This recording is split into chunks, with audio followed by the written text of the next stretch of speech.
Hasilnya lepas saya balik kampung untuk raya satu malam, masih ada lagi makanan dan juga air. Rumah saya pun tak ada bau dan mereka pun berak dan kencing dekat dalam litter box, tak ada yang terkeluar. Tak ada berak merata atau kencing merata. Bau pun tak ada sebab Cat The Order Block dah serap semua bau-bau ni.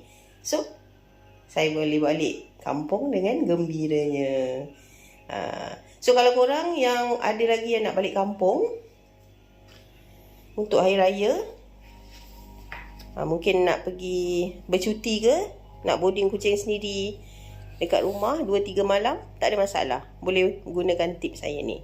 Letak saja Cat The Order Block dekat sebelah dorang punya auto feeder, isikan makanan dan air yang secukupnya. Kemudian sediakan litter box yang secukupnya untuk kucing korang untuk 2-3 malam. Mungkin 2-3 litter box, dan letakkan Cat The Order Block keliling litter box korang. Alright, so kalau ada banyak kucing kat dalam rumah, boleh boarding sendiri waktu korang nak pergi bercuti.